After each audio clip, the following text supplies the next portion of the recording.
This episode of BlackListed Mx is brought to you by Slow Ride Garage. Make sure you check out their website at www.slowride.com. If you like this merch, what you see here, they got all this plus a lot more. Some of the tightest merch out there on the shelves right now, I must say.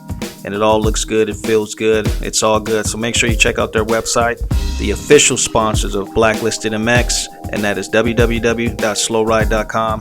And don't forget to hit that like, subscribe button. Help spread the family of BlackListed Mx. I like to see it grow. I appreciate the subscribers who are tuning in and staying involved with the channel. Much respect, much love. But make sure you go check out slowride.com. So you got an amateur ride with KTM, and I know you were doing a lot of arena cross. You were doing a lot of the national stuff.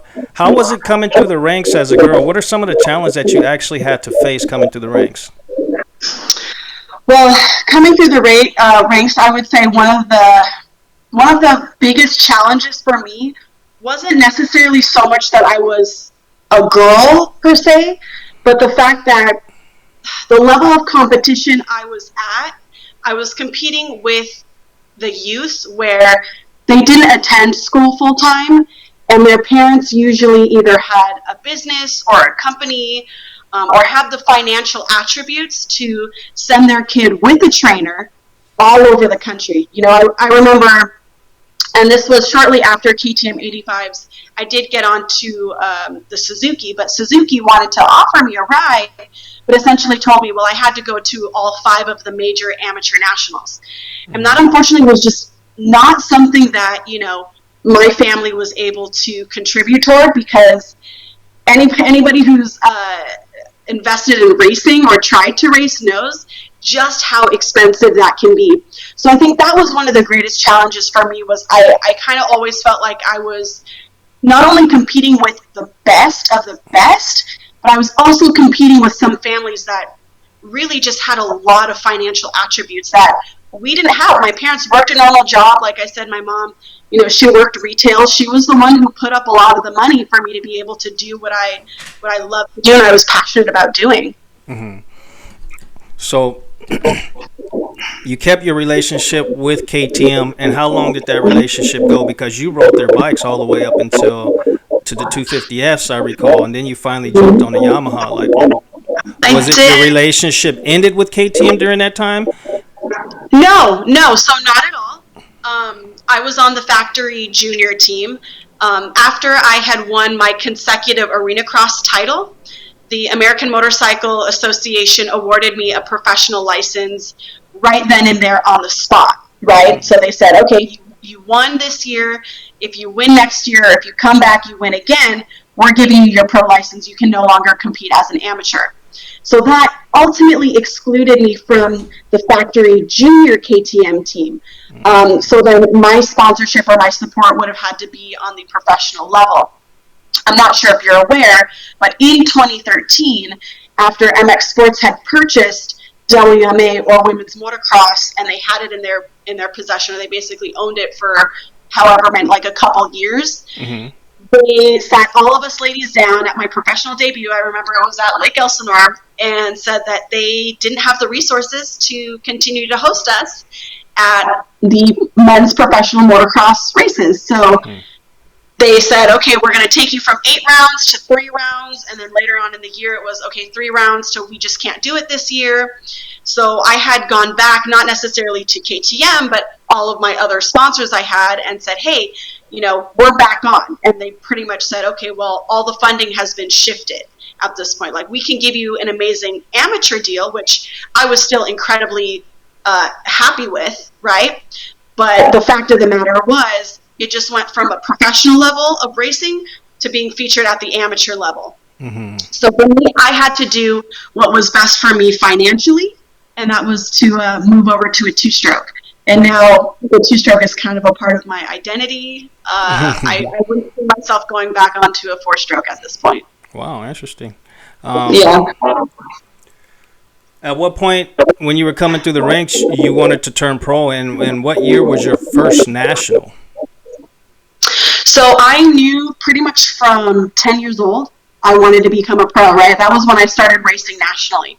Was at 10 years old. I think my first national may have been the World Minis. I know we consistently went there because it was local. Mm-hmm. And then we also have the WMA Cup, which was a national, and that was in Texas in November. So that was one of the ones I went to. I did have the opportunity to go to Loretta's 4 consecutive years in a row, up until I pretty much turned, I think, maybe 14 years old. At some point in 2008 when the economy kind of tanked, and then there you go again with the financial obligations. It was just I couldn't travel to other states and stuff like that and keep racing. So about 10 years old was when I did my first national. I became a professional. I finally accomplished that goal after winning 2 consecutive arena cross championships in 2013. Wow, interesting.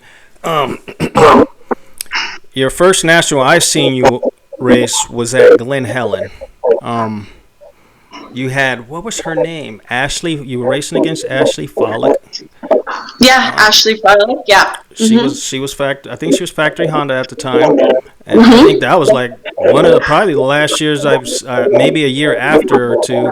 That's when women's moto started to kind of die out on a national level back then, because I didn't see you race any more nationals after that. What happened? Yeah, so after my pro debut at Lake Elsinore and then following it up at Hangtown, I didn't continue to race the nationals just because at that point there just really wasn't anything in it for the women. You know, we had been promised this opportunity to be held on the professional standard, and that's just not the case here, I would say, in the United States. I know in other countries, WMX is very huge. Now, WMX is still going on. Don't get me wrong. Like, you know, we still have women competing, and like Jordan Jarvis is competing with the men's pros. And I think, you know, Vicky Golden ended up getting her men's pro card. Yeah. So there are still women competing on the professional level. I know now Vicky has gone to FMX, so she's not doing moto or supercross anymore. But for me, one of the most important things in my life, quite honestly, was a higher education as well. Yeah. So I did take the opportunity to attend school full time, and I ended up earning a Bachelor of Science degree in marketing. During that time as well, I had the opportunity to do stunts for the movie and entertainment industry. So I not only was racing and riding moto, but then I started doing stunts as well. You know, there's a lady that I had on the show, a young lady, and she must have a million jobs. Her name is Lindsay Bradley. I would love for you guys to meet someday, because you guys would be such good friends. I mean, she does so much stuff and just clearly reminds me of what you do, because you're constantly doing something, keeping yourself busy. You got a million things going on, not just what you mentioned, but you also sing as well, and you actually sing at I think it was the anthem, what did you sing? It was the national anthem at the outdoors, and I think you did it even at Supercross one year, if I'm correct, right? Yeah.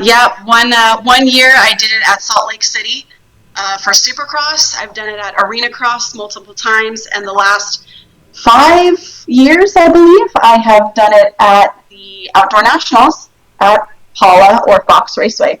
Damn. So what is it like with your racing now? I know you got the 2-smoker. When do you line up, and what races are you doing? Because I know you do some of the surfer cross stuff. Yep. I've seen you on some dual sport stuff. I mean, you're kind of mixing it up now. You also teach as well. I think you're wearing the Honda shirt, so I think you work at Honda now, and you're also an instructor.